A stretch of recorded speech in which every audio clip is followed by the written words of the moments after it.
Will Sean O'Malley redeem his loss to Chito and defend his title for the first time? I think he does. We have UFC 299 this weekend. Opening the night is Petr Yan versus Yadong. And then we have Gilbert Burns versus Jack Della. Then after that, we have Kevin Holland versus Michael Page. And our co-main is Dustin Poirier versus Benoit Saint-Denis. And our main event of the night is Sugar Sean O'Malley versus Marlon Chito Vera. I give my thoughts and predictions of other fights. So let's get right into it. Hey guys, welcome to the False Nine Podcast here with episode 199 to talk about UFC 299. This is your host, Alvaro. Guys, today's episode is going to be exciting. All UFC 299 only. We're just going to kind of break down the card, give our predictions and thoughts, feelings, etc. So first thing I want to talk about is coming in, thinking about UFC 299, right? Like first thoughts and feelings. Knowing that this is the card before UFC 300, a lot of people have mixed emotions, about this card being so stacked and how they're basically making a stacked card before 300. You want 300 to be the bang, but now you're stacking up 299. Is it because of Sean O'Malley? And there was just a lot of speculation that people were saying that, they're trying to make Sean O'Malley look good on pay-per-view and stack up this card, things like that. And I think it's just all strategy to hype up the casuals at 299, Sean O'Malley, and you see all these other bangers. Fuck, if this is 299, 300 is going to be crazy. That's how I see it as a marketing perspective. So I'm not upset, that this card is stacked at all. I don't know why people get upset in general, because for us as consumers or casuals or people that are, make videos for YouTube, like this is just good for us. It's good for anybody and everybody. It doesn't harm anybody. That's how I see it. So when people got upset, I thought it was kind of weird. I was like, what is there to get upset about? We get a good card. We get good fights. Most of the time, we fucking complaining about how the UFC doesn't have a good fight or a good card, or they could have done better. And then they gave us a stat card, and we're complaining that it's before 300. It's like, nah, right? So for me, I was always hyped about it. I'm excited, and every fight on here is fucking crazy. Even the prelims are pretty exciting. So, I'll be tuning in the prelims and then just be watching UFC the rest of the night. So it'll be a good fun few hours, you could say, on Saturday. And I really hope you guys enjoy it as much as I will. And that's really how I think about it.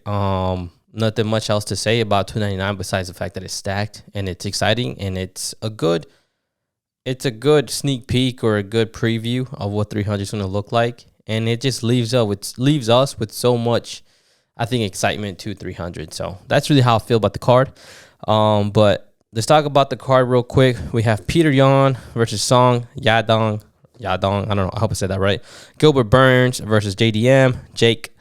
Jack Della, Maddalena or Maddalena. I don't know, right? JDM.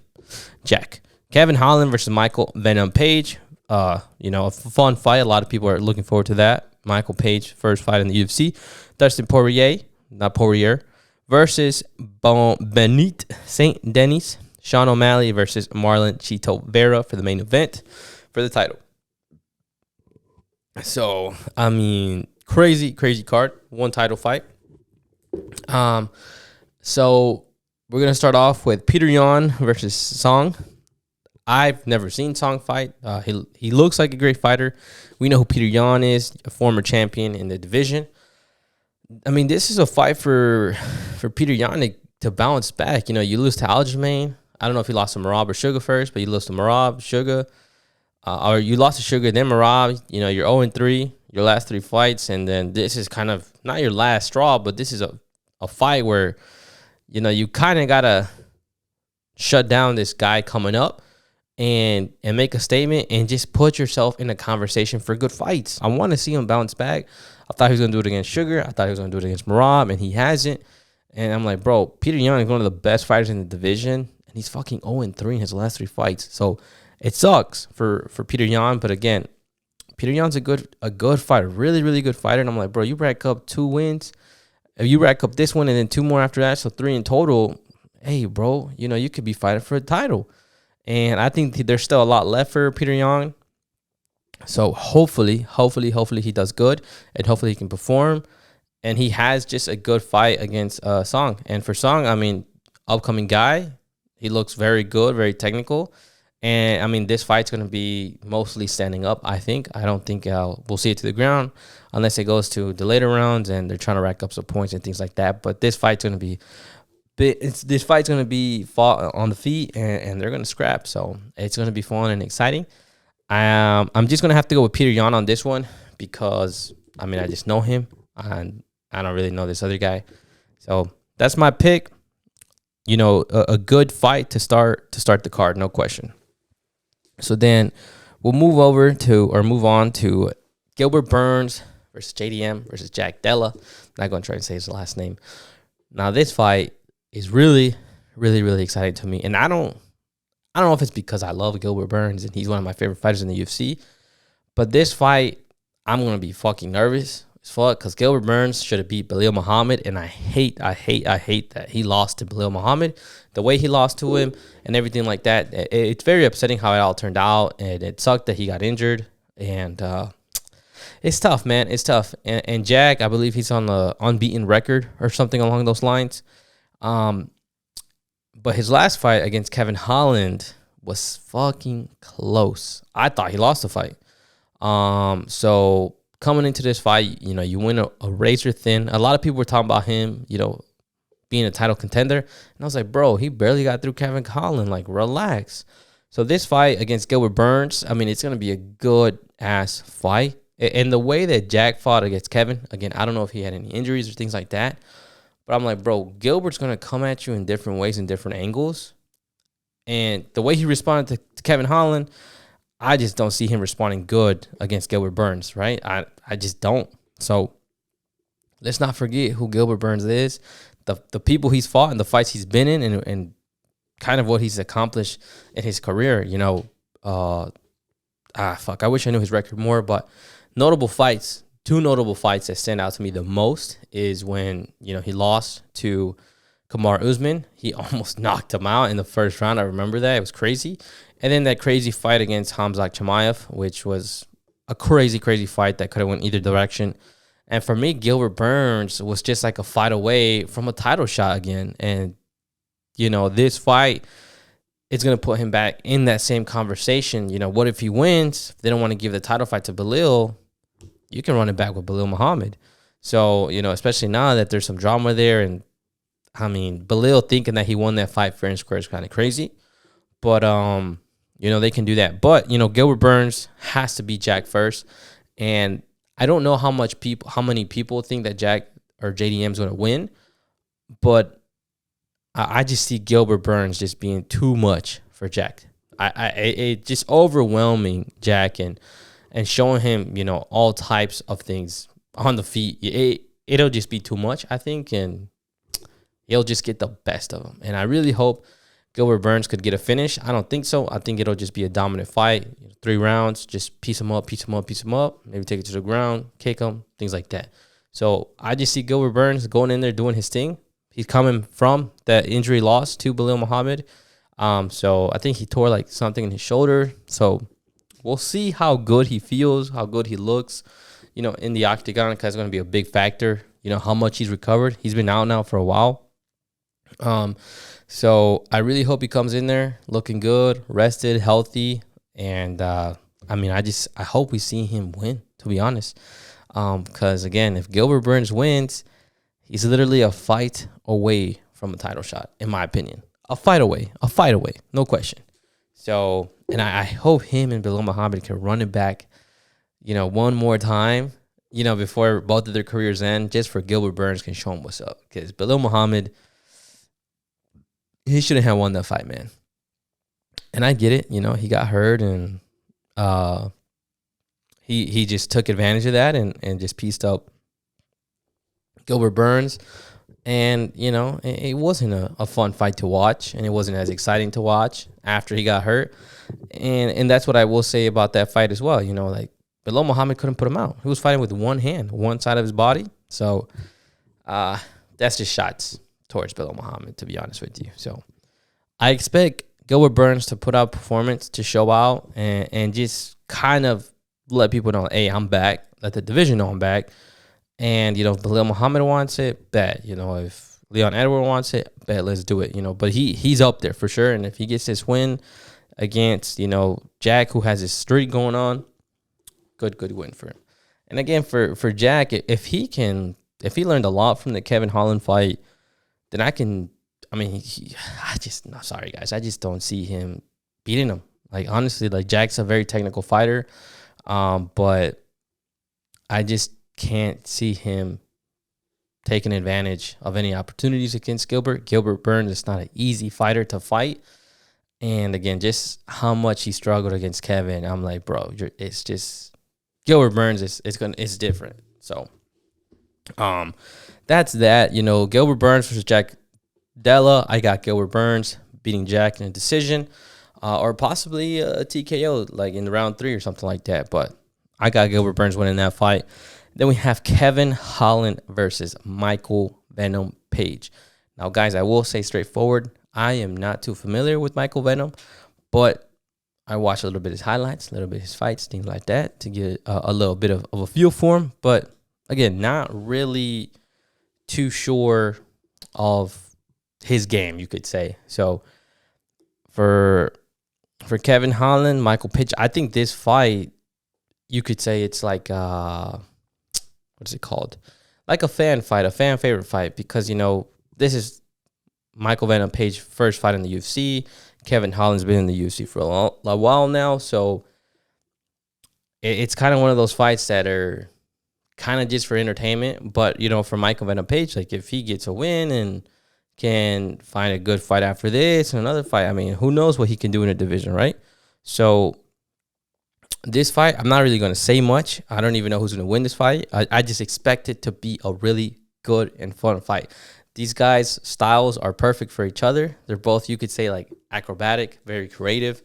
And we'll see a lot of weird things in this fight. So it'll be fun. It'll be exciting. And it'll be cool to see, you know, Michael Venom Page, new face in the UFC, who's a very popular name in the MMA community, but not in the UFC. So it'll be exciting to see him in the division, and the UFC as well. And just see how he does against someone like Kevin Holland, who is, you could say, a gatekeeper in the division as well. So it'd be fun. It's going to be a fun fight, exciting fight, no question. All right, so then we have Dustin Poirier versus Benoit Saint-Denis. So this fight I am really, really excited about, because, you know, Dustin Poirier, he said he wanted a fight at 300, and then all of a sudden he's taking a fight at 299. So to me, he's taking a big bag for not to fight at 300. And to fight someone like Benoit, who nobody wants to fight. No one wants any business with them. And for Dustin Poirier, you know, coming off a loss like that and kind of somewhere near the end of your career, you fight the fucking boogeyman in division, right? And a guy who's coming up in the rankings and who's been just walking people down each time he fights. And his last performance against, I forgot his name, but knocked his ass out with the leg kick, which was crazy. I remember seeing that. Wild, right? So you clearly see Dustin Poirier wants to do something here, right? If he gets this win, where does he stand, right? Like, title shot, or you just don't know. You just don't know. And people are talking about maybe retiring. I don't think he'll retire just yet, but it could happen. But if he gets a win, it's just like, fuck, like, who does he fight? Like, who does he fight, man? Like, because you kind of have now a tricky situation, because you got Justin Gaethje, you got Charles Oliveira, and, you know, if Dustin wins, like, you got 3 possible contenders for Islam Makhachev. And if Benoit wins, it's like, what do you do with him? Do you fight? You put him against Gamrot? Do you put him up against a Fiziev, against a, what's his name, Beneil Dariush, Justin Gaethje? We just don't know, right? Like, so that's what makes this fight so exciting to me. Besides the fact, we'll get to the fight part in a second, but just like those things that I don't know, man. Like, the gain of this fight for each fighter. What could happen if they both win? Not both win, but if one of them wins, right? You know what I'm saying? Like, if this person wins, this could happen. If this person wins, this could happen. Things like that. So if Dustin Poirier wins, We don't know. Well, Neat wins, so, you know, he goes up in the rankings, and we don't know either who he could fight. And at 155 right now, it's very, very, very, very exciting. Very exciting, especially the fact that, you know, you got 155ers at UFC 300 as well, which is going to be crazy. But to talk about the fight itself, man, Dustin Poirier, we all know, has an amazing strike game, boxing game, you could say. First one ever, only one ever to put out Conor McGregor in, like, ever. So when that happened, that shit was crazy. The fact that he knocked out Conor McGregor, I was like, whoa, right? And then they ran it back, and then, you know, Conor broke his leg, things like that. So Dustin Poirier is no joke. He's been in there with Khabib. He's been in there with Charles, Conor, Justin Gaethje multiple times.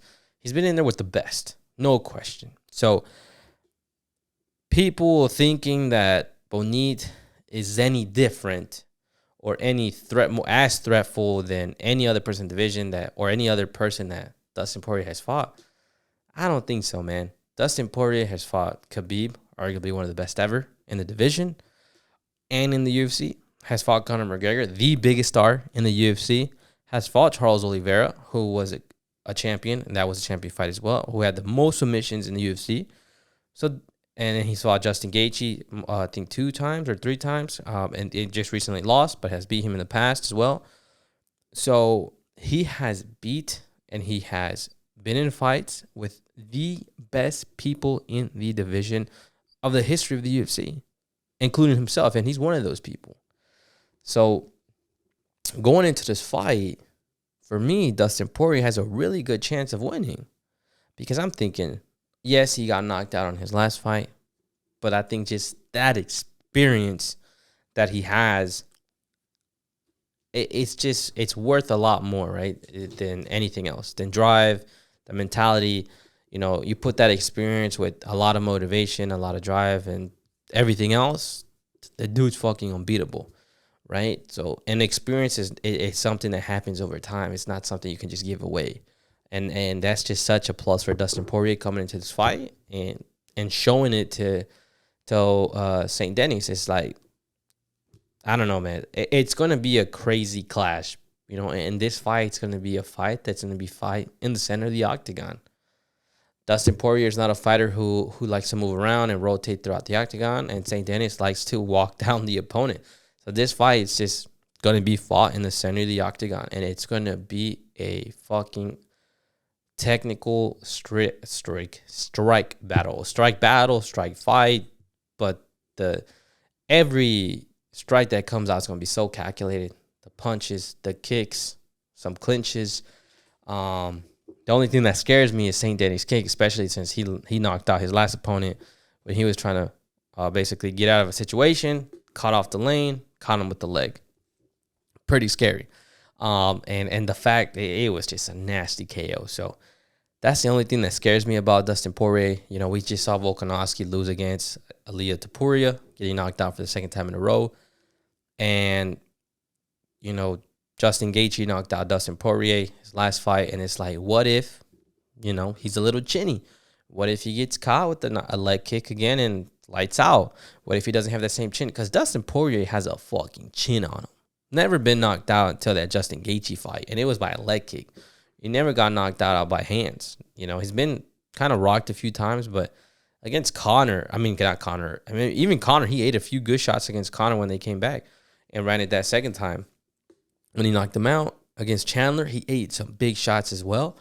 And, you know, what if that chin's there? That chin is not there. And I really hope that it is. I really hope that he still has it and he can still eat a punch. Because as long as he can eat a punch and is aware of his movement in the octagon and just doesn't get caught by a crazy leg kick, I think he'll be fine.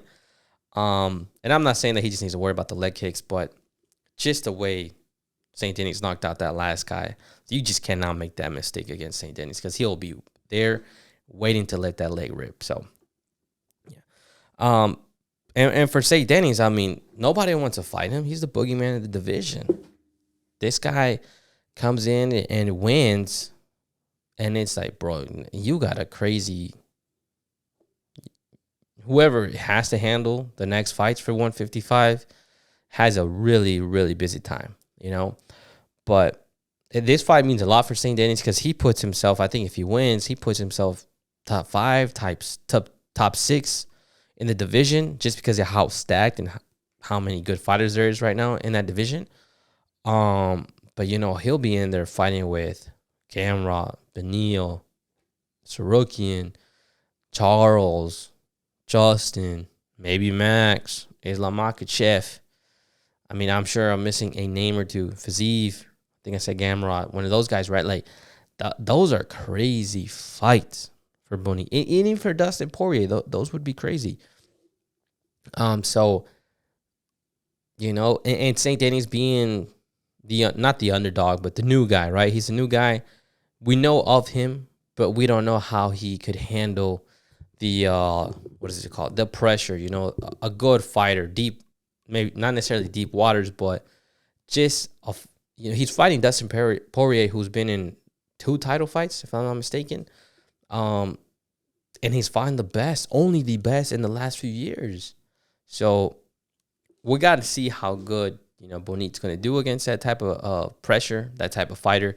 And Bonit's no fucking slouch, man. This guy, if I'm not mistaken, used to be special forces in France. So his mentality has to be crazy. So it'll be just very interesting to see this clash go, like, just fucking go at each other. And I just see a fight being, again, fought in the center of the octagon, in the pocket, landing beautiful punches, beautiful leg kicks. Everything's just going to be so technical, and it's going to be a beautiful fight to watch, you know, because you'll see elite striking from both guys. So I'm very, very excited very exciting to watch this fight. And I don't know who's going to win, man. Like, I'm leaning towards Dustin Poirier just because of the experience. But again, getting knocked out your last fight, the way Volkanovski goes and the way history goes, his chin's shouldn't really be there, according to history and stats and things like that, right? Data, you could say. So it's like, if he gets caught, that's where I'll be like, fuck, right? So we'll see, man. We'll see. It'll be a fun fight, and it's interesting because Dustin Poirier said that he wasn't going to take, you know, fights like this anymore. And Justin Gaethje said something along the same lines. So it's interesting that he's taking up a contender, trying to make a statement for himself in the division. So I just wish and I just hope for a good fight, and again, just to see high level striking. All right, so now we have the main event: Sean O'Malley versus Marlon Chito Vera. Now, guys, I am going to spend a little bit, you know, like 10, 15 minutes here, maybe. So buckle up. All right, so clearly we all know the history of Sean O'Malley and Chito Vera. They fought sometime during COVID, and Chito Vera hit him with the leg kick, shut down some nerve that, you know, shut down O'Malley's leg. Eventually, basically has no feeling on that leg, and eventually rolls his ankle, hurts his ankle, and gets caught. And not get caught, but he gets finished on the ground. The ref ends the fight, and that's it. Prior to that, Sean O'Malley was undefeated. I think like 8-0, 9-0, something like that, right? Something. Oh, I'm sorry, guys. And not a lot of build up to that fight. Everyone thought that O'Malley was just going to beat Chito Vera, and that was O'Malley's first, you could say, hardest fight. And a decent opponent was Chito Vera because he wasn't fighting a lot of good guys, if we're being honest. And that makes sense. He was still trying to, you know, work his way towards where he is now. And ever since then, Sean O'Malley has been very, very vocal that he didn't lose that fight, and that he's still undefeated. And a lot of people, and including myself, think that he lost that fight. But, you know, the way I see it, just to talk about it, you know, you going in the fight, you get hit with something and it affects your ability in any shape, form, or way, they got you, bro. Like, you got caught. You know, obviously he got hit. He hit him in some place in his leg that the chances of that happening are very, very slim, but it happened. You know, and it wouldn't have happened if he didn't throw that kick. So that's where I'm like, yeah, Sean, you kind of lost that fight, man. You know, and even on the ground, I feel like Sean could have done more when he was getting hit with some elbows. And he just was getting hit with elbows, and I'm like, I feel like Sean could have done more there to defend himself, but I don't know. Anyways, Chito wins, calls it the Chito show, and then O'Malley moves on and basically focuses on his career and goes on, keeps winning, and eventually finds himself a champion now.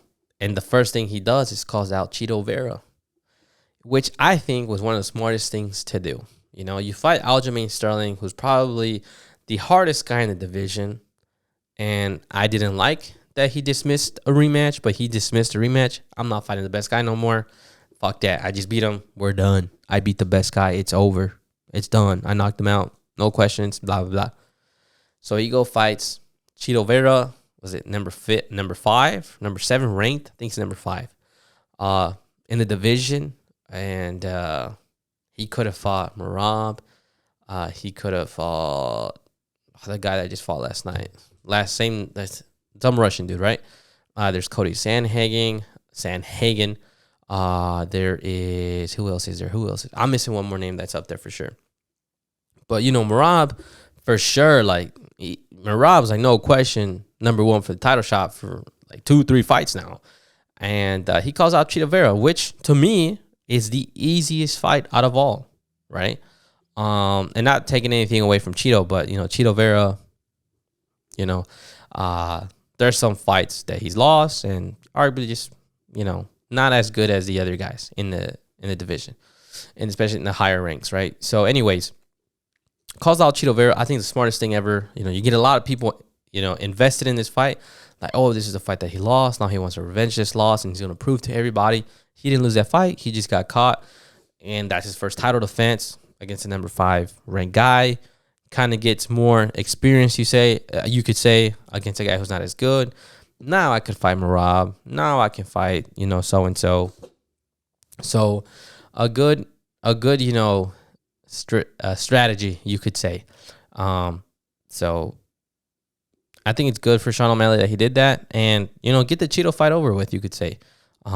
He's still ranked, and we don't know if he'll go lower or higher in the ranks, and that's a fight that's gonna make you a lot of money, and that a lot of people are gonna basically tune into. So let's talk about Sean O'Malley first. I wanted to point out 2 fights: the Petr Yan fight, Aljamain Sterling fight. I watched those fights this week, and there's a lot of things that stood out to me. But one thing we all know, his striking's good, his leg kicks are good, his feints are good, his movement's good. He's a really, really, really good fighter. But I think one thing that he does not get credit for, especially in his last 2 fights against Petr Yan and Aljamain Sterling, is his grappling defense. His grappling defense, to me, is fucking amazing. It's crazy that he didn't get taken down at all by Aljamain Sterling, and saying that he had injuries, whether that's true or not, but just to get not taken down, I think Aljamain tried twice, if not 3 times. And Petr Yan, he was able to take him down, but it took him a few tries, and Sean defended a few takedowns, which was impressive. Knowing that he's just, mainly focused on striking. So, and not that this fight's going to go to the ground, but, Chito Vera, a little bit of not necessarily someone that likes to take the fight to the ground, but the only reason why I point this out about Sean is because, Sean has all these nice highlights of him hitting people and knocking people out, shit like that, but the dude doesn't get credit for his takedown defense, his ground game defense, which is really impressive. And I think as long as he can, you could say, have a really, really good, ground defense, I can see Sean O'Malley being champion for a while. And I don't know how I feel about that because, again, not giving Aljamain Sterling the rematch, I have mixed emotions about that. But I'm like, bro, if nobody could take Sean O'Malley down, I don't see anybody beating him. I don't. Even Merab. If Merab can't take Sean O'Malley down, I don't know how Merab gets close enough to do damage without being, caught or punished, you could say. And Sean, and I'm not glazing Sean again, guys. I kind of lost interest in Sean after not calling out Aljamain and dismissing the rematch. So this is speaking I mean, most of the time I'm not speaking bias, but I'll tell you guys when I'm biased. Gilbert Burns biased, right? So for Sean, it's like if Chito, I mean, I don't know how Chito Vera's going to be able to do it. But anyways, if nobody can get close enough to Sean, how are you going to do damage, right? And Sean moves so well in the octagon. His movement, one of the best. He is so like swifty with his feet. He's so light on his feet, just like Aaliyah, just light on his feet, and just looks like he's floating in the octagon. Aaliyah looks like he floats in the octagon. Sean O'Malley looks like he floats in the octagon, or just like glides. It's just like so swifty how they moved in there. His feints are crazy, and he just knows how to pick his punches, just like how he did Aljamain. Like he literally just got out the way and just, and it was just one moment. Like that was the first opportunity that was presented to him, and that's what he did with it in the fight, right? And if he didn't get a knockout, another opportunity would have presented himself, and he would have landed another good strike, and so on. So, O'Malley, again, everything else he does well. He's a patient fighter as well. He waited for his opportunity, just like how we saw in the Aljamain Sterling fight. So he has all the factors, all the abilities to be a really great champ and to have a nice title reign, to be honest with you. I can just see it happening. I don't know, man. It's crazy that I'm thinking about that, being that it's Sean O'Malley, because I know a lot of people have mixed emotions about him, including myself. But I mean, he's only going to get better from here. And if he wins this fight, I mean, he just gets a lot more confidence, and we'll see who else he calls out and who he'll fight next. It's most likely it'll be Merab. And for Marlon, like, that situation that happened a few years ago against Sean kind of paid out, right? He's going to have a nice payday. And not saying that he's just taking this fight, for the money, but the reason why he's in this situation is what happened a few years ago. Because if not, Sean O'Malley would have not been fighting Chito Vera, and that's the truth. So for Chito, he's coming in here nothing to lose. I was like, I'm number 5 ranked. I've already beat this guy before. I'm going to get paid a lot of money. I have no business being here, but fuck it. Let's make the most out of it. Let's have fun. Let's make fucking money. And that's what Chito Vera is going to go in there and do. He's going to go in there and have fun, have a good time, and try to beat his ass. That's it. Not that he's going to be reckless, but he's going to go in there, I think, just with a very, like, free mindset, like, no pressure. I didn't work. Not that he didn't work, because I'm not number 1 rank. I'm not going to lose my rank spot. Like, there's just not, I don't think there's a lot of pressure on Chito at all, to be honest with you.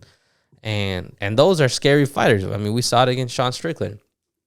A guy who's not supposed to be in there is in there, and he's having a good-ass time, having fun, kicking ass. Next thing you know, he's a fucking champion. We've seen it happen before, so it could happen again. And I don't know how Chito manages to find a win unless this goes to decision. And it'll be interesting if this fight goes to 5 rounds to see how Sean does. Sean hasn't gone to 5 rounds. He's only gone at 3. So we'll see how this fight goes, right? And if Chito can manage to take this fight to distance, I can see it happening. If Chito can get this fight on the ground, I could see it happening. But you got to get close enough to Sean O'Malley to do any damage. And for Chito, if he's worked on his ground game and his game plan is to take this fight to the ground, I can see him having success if he can get the takedowns. And it'll be crazy if he can get the takedowns like that, especially that Aljamain wasn't able to do it early on. But we'll just have to see. But Chito Vera finds himself in a very interesting situation, and I think he's going to make the most of it. And the question that, ever since Sean O'Malley has called out Chito, is like, what if Chito wins? What happens? You're 0-2 against Chito. You didn't give a rematch to Aljo. I don't think he deserves to get a rematch against Chito if he loses this fight, right? And I'm sure Sean's okay with that. It is what it is. But it'll be just very interesting to see what happens if Chito wins. And it'll be crazy if Chito finds a way to win this fight. And I mean, it'll break the internet. It'll be crazy. And that's what makes me even more excited. It's just Chito wins everything. Sean O'Malley loses everything. And those fights are fucking awesome, man. And if Sean O'Malley goes in there and does his thing, that makes him even better. And just awesome as a person, as a fighter, to go in there and face that adversity and do that type of or make that statement, do that damage and be like, nah, fuck that. I'm still the champ. Like, I wanted my rematch to show everybody that I was better than you the first time, and I'm showing everybody I'm giving you a shot. You know, number 5 ranked, I'm the champ now. I'm giving you a shot just to show and prove a point. And if he goes there and does that, like, he's him. That's how you could say, right? So I would think that this fight goes Sean O'Malley tries to figure them out, things like that. And the second and the third, I really think early on, though, you know, Sean's is going to have a lot of success with the hands and land really good punches and possibly put out Chito. That's how I see this fight going. You know, if this fight by any chance gets to that third round, that's where I'll start to be like, whoa, what's going to happen? This is a different fight now. So it'll be interesting how the fight goes. So, but yeah, like, that's Sean O'Malley versus Chito Vera. You know, it's so crazy that this fight is. I mean, not this fight. That this card is what it is. To have these many good and like so good, like just good fighters on this card, it makes me happy and it's exciting.